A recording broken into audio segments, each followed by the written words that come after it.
You shouldn't bother going to a matchmaking party you're not excited about. Especially when it's just to make up the numbers. I knew that, but somehow I ended up attending that day. It felt like fate played a prank on me with the meeting that awaited. I'm Alex, 28 years old. I have a bit of an unusual job. Even though I have an unusual job, it's not that I'm bad with people or that I dislike them. I have a fair number of friends, and girlfriends are always around. It seems I'm less attached than others. I've never had a long-term relationship. Probably, there's something wrong with me. I usually don't think too deeply about it, just shrug it off with an "oh well" again. Because of this, I'm often teased by female friends as being cold. That day, I was a bit irritated as work wasn't going as planned. My work clothes were dirtier than usual, a sign that my frustration was out of the ordinary. At that moment, I got a call from an old college friend, Jason. "Alex, can you come to a matchmaking party? Someone who was supposed to come got sick, and we're short on people." Jason said it in his usual light tone. He has been known as a matchmaking party pro since our college days. He's got a wide network and is guaranteed to organize a successful event. Since college, he has been responsible for many marriages through his parties. With my hands dirty, I turned my phone on speaker, sat down on the workbench, and lit a cigarette. This is sudden as always. It looks like I don't even have time to change. I exhaled a thin stream of smoke along with my words. Watching the elegant swirl of smoke in the air, I thought it looked beautiful. "The place is near your workshop. Just come as you are," he said. The place he mentioned is a slightly upscale French bistro. I visit it often because it's so close. I'm well acquainted with the owner there, so showing up in work clothes is nothing unusual. No problem at all. I'm in if you pay for it. I heard his clicking tongue through the speaker in response to my reply. "You're not broke, just always looking to take advantage." His reply, half joking as always. Nothing has changed since our college days. He indicated that the matchmaking party would start in 15 minutes. I told him I'd be a bit late and hung up. To shift my mood, I snuffed out my cigarette in an empty beer can and re-evaluated the day's work on my workbench. Not satisfied with anything. With a swing of my fist, I violently crushed the day's work. After confirming it had lost its original form, I sighed deeply. Another day wasted. My profession, a sculptor. That's my title. The crushed piece was now just a lump of clay. Not a slump. I reassured myself as I left the studio. The matchmaking party would be a nice change of pace. I was fed up with myself, wishing, somewhere in the depths of my heart, that it were so. I wondered if I should at least change my clothes, even if it was just to make up the numbers. But I decided to head to the restaurant where the party was to be held in my work clothes. Jason mentioned that he had gathered mostly secretaries for the event. I was curious to see how they'd react to my attire. When I arrived, everyone was already there, and Jason informed me they had just finished toasting.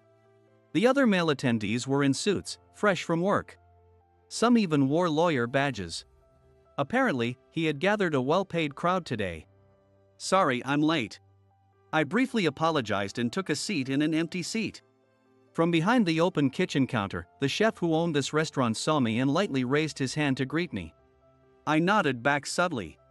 "This is my college friend, Alex. He's also 28, same as me." Jason introduced me to the women attending. That was the first time I saw the attending women, and to say the least, they were impressive.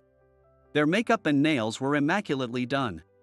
Their slender, pale fingers looked as if they'd never touched a household chore.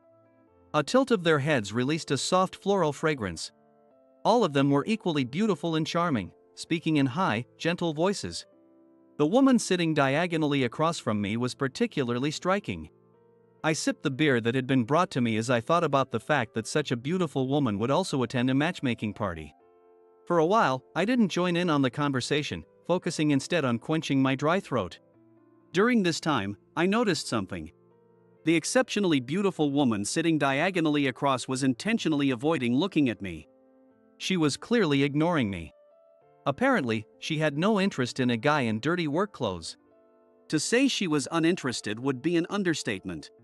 It seemed more like she harbored a slight disgust towards me. "Alex, you don't have a girlfriend right now, do you?" Caught off guard, I responded with a dull nope. That's when the beautiful woman across finally looked my way. A little too much makeup, but still beautiful. As I recalled, her name was Jessica. Surprising you've ever had a girlfriend. She suddenly turned her attention to me. Her eyes looked at me almost as if I were a stray dog. Well, I've had a girlfriend now and then. I replied nonchalantly, facing her overt hostility. Despite the tense atmosphere between Jessica and me, the guy sitting next to her seemed completely unaware. He was engrossed in conversation with the woman sitting in front of him. It appeared that Jessica was displeased with his lack of attention, resulting in her bad mood. In short, it was her taking it out on me. Look around you. Don't you see how out of place you are? She smirked in a mocking way. It seemed her comment was directed at the fact that I was sitting here in my work clothes. I wasn't told there was a dress code. You know what common sense tells you? You're coming to a party with us. It's rude. Her voice grew louder. The other members started to notice our quarrel. Oh wait, Jessica. I asked Alex to come over on short notice. And the reason we're wearing suits is because this is our work attire. Alex is just dressed for work as well. Jason tried to mediate between us, half-jokingly. Still, she didn't stop belittling me. You know what? Let me be the first to clarify something you all are too kind to say. She said this as she looked around at the other women. It seemed she positioned herself as the queen bee among the group. Everyone avoided eye contact with Jessica. Why don't you go home, you poor guy? In a mocking tone, Jessica snapped at me. That comment finally got to me.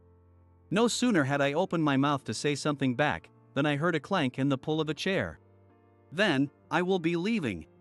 A woman stood up and said so. She was the woman the man had been eagerly hitting on, while ignoring Jessica. She was a bit mysterious, with a subtle, low-toned makeup that suited her well. What? I let you participate out of kindness, and this is the attitude I get? Who do you think you are? Her anger redirected toward her. But Jessica's anger didn't seem to matter to her. I am here by order of you, in other words, my boss. If I am allowed to leave, I would like to do so immediately. Her voice was low and calm. Oh no, Sophie. Please don't tell me you're leaving when you rarely even join us for drinks. Jason raised his voice, trying to stop her from leaving. It appeared that he was also interested in her. Jason, it was a brief but very pleasant time for me. But I hope you understand that any more of this time means nothing to me and my service overtime has come to an end. Without a hint of a smile, she addressed Jason, then placed a few $100 bills on the table and walked out. It all happened in a flash. Overwhelmed by her demeanor, I just gaped, watching her walk away. What's with that attitude? I'll tell my mom about this when I get home. Jessica grumbled in frustration and downed her glass of wine in one go. It seemed that they had connections beyond just work. Who was that woman? You called her Sophie, right? I quietly asked Jason. Her name was Sophie. It turned out she was actually Jessica's secretary. Jessica was her boss. After that, Jessica's mood quickly improved as she was able to talk leisurely with the man she favored because Sophie was no longer there. The man seemed displeased, but she was oblivious. I finished 2 beers and made up an excuse to leave the matchmaking party early. I had no interest in what happened after I left.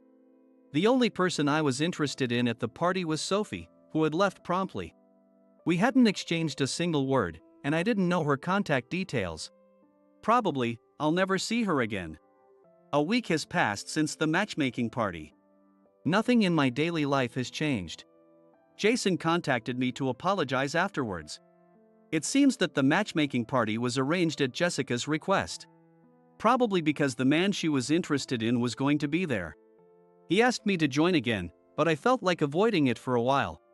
Some things seemed tedious, and most importantly, the work was overwhelming. On the workbench, the smashed clay was still there after a week. I just couldn't bring myself to redo it, so I opened my computer to check my emails. I accepted job requests via email. Whether sculpting prototypes or crafting final pieces, I only took on work that I genuinely liked. Since I was not affiliated with any company, I believed I was entitled to this bit of self-indulgence. But the job that was stuck in front of me at the time was not one I was willing to accept. It was a job referred by my mentor, which I couldn't refuse. I thought it was understandable that I didn't feel good about it. The task involved researching to create a statue of a particular individual. That was the job currently causing me distress. Moreover, all they gave me was one photo. And the photo was like a passport photo. It was impossible to grasp his personality from such a photo. A bust might be manageable, but a full body statue would have been difficult.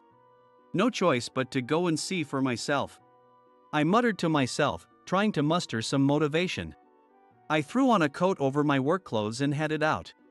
My destination was a private museum. It's a museum owned by an entrepreneur who has collected various artworks. The statue of Charles Harrison, the founder of this museum. My job was to create his statue. To understand his personality, I visited the museum he founded. The museum was located deep within a forest that was artificially constructed. The museum, with its white walls and large windows, was striking. During a weekday afternoon, the place was quiet, with few visitors. The exhibits, divided between paintings and sculptures, were breathtakingly serene and beautiful. His taste in art clearly was refined. I had heard he was a demanding person, but I felt that shouldn't be the sole focus of the statue. It was against my principles to create something that only cut out a part of a multifaceted human being. I wanted to know more. Desperately, I examined the exhibits, searching for fragments of his essence. Oh my gosh, look who's here. I recognized you right away by your dirty work clothes. A voice from behind startled me, and I turned around. There stood Jessica, arms crossed, dressed in a suit. I didn't know you had a taste for fine art. Excuse me? This is my workplace. She pointed at a security camera that was monitoring the museum. Apparently, she had seen me on the monitor. I really wished she would just leave me alone. Ah, so this is your workplace? Yes. I'm the deputy director here. Would you like a tour? Surprisingly, she was the deputy director of the museum. A name badge around her neck bore her name and title. No thank you. I'd prefer to look around quietly. I turned my back to her, focusing on the artworks. Behind me, she clicked her heels in irritation. Jessica, the chief curator, Fred, is waiting for your approval. That low and calm voice reached my ears. I instinctively turned around. There stood Sophie. She was wearing a long, tight skirt suit and a thin silver necklace. Her modest makeup was the same as at the matchmaking party. She greeted me. Alex, I apologize for not properly introducing myself the other day. She said so and apologized. Wait, what's going on? What's this guy to you? Jessica suddenly started to panic at Sophie's demeanor.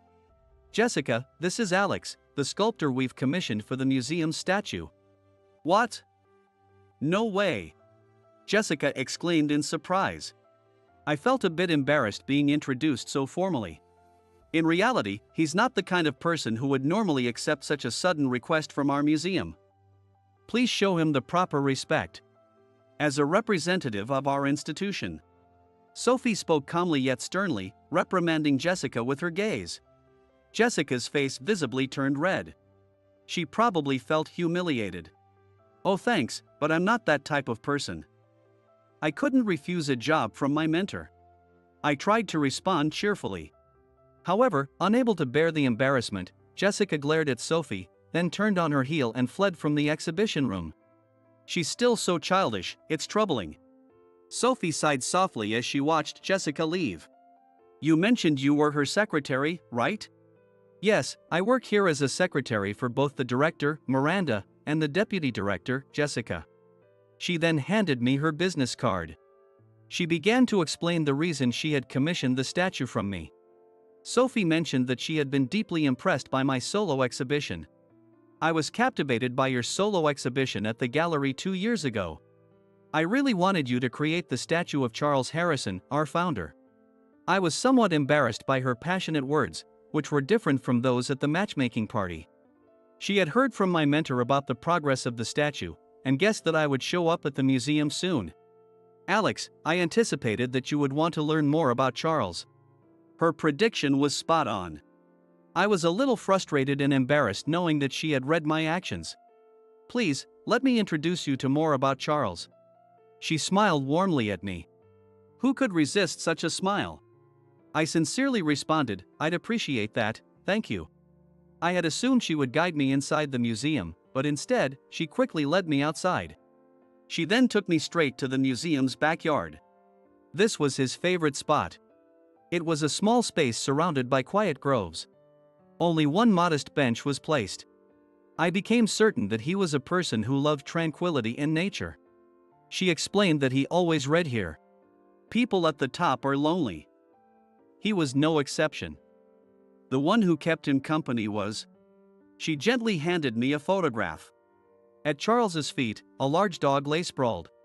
This dog had wandered into the forest as a stray. Sophie told me that raising a stray dog born into the wild was more difficult than we could have imagined. Always skittish, the dog could hardly walk straight even on a leash. It was Charles who had gently embraced and comforted the stray's fearful heart. He wasn't just a strict and ruthless businessman. I looked down at the photo again. Both the dog at his feet and Charles himself had calm expressions. This is a very peaceful place. I shared my genuine impression, and she nodded happily. Miranda and Jessica probably want a grand and stern statue of Charles, but I don't think such a statue fits this museum. She reiterated why she had chosen me for this task. I decided to meet Sophie's expectations as she stared straight at me. I braced myself. Something clicked in my mind. Thank you. I feel like I've had a breakthrough. I needed to get back to my studio before the image in my mind faded. Sensing my urgency, she nodded appreciatively, sending me off. I left in a rush, barely managing a proper goodbye to Sophie, and hurried back to my studio. Since visiting the museum, I'd been working nearly non-stop on the sculpture.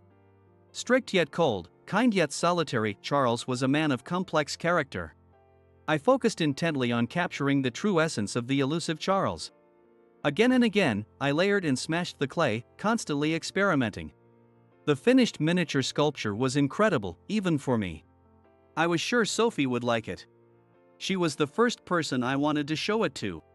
I felt a surge of excitement welling up inside me. When I notified the museum that the prototype was complete, a clerk told me that Miranda and Jessica wanted to see it. They would be visiting my studio this afternoon. If they were coming, then Sophie, who is their secretary, would probably accompany them. Imagining her delighted face made me excited. This feeling was new to me, it was like waiting for a first love. I had fallen for Sophie. Probably since the moment she stood up at the matchmaking party. I thought this must be falling in love. Once I became aware of it, I couldn't help but feel embarrassed. Yet, I couldn't wait to see her again. The afternoon came, and a sleek black car pulled up in front of my studio. Jessica was the first to step out. Then, a woman who looked much like her followed. It was likely her mother, Miranda. I learned later that Jessica was Charles's granddaughter. Miranda was the wife of his eldest son. Their significant roles at the museum made sense. Thank you so much for visiting my studio. As I opened the door, Miranda and Jessica followed by Sophie, who nodded slightly behind them. So, it's finished, I hear. Jessica's haughty demeanor was unchanged. Miranda, who seemed just as brazen, unabashedly scrutinized me. I've been looking forward to this. As I led them into the studio, Miranda spoke. To her, Charles was her father-in-law. Miranda said he was a very strict man. Her tone was somewhat bitter, which took me by surprise. My grandfather was a strict and cold businessman. I've never seen him smile. Jessica seemed to agree with her mother. Apparently, Jessica's father had passed away. Miranda and Jessica continued to speak ill of Charles, their father-in-law and grandfather, respectively. Their attitude made it clear they held no respect for him. They seemed to have completely forgotten that their current lifestyle was thanks to him. While they gossiped, Sophie remained silent, lips tightly sealed. At the studio, I unveiled the prototype of the statue by removing the white cloth that had covered it, eager to see their reactions.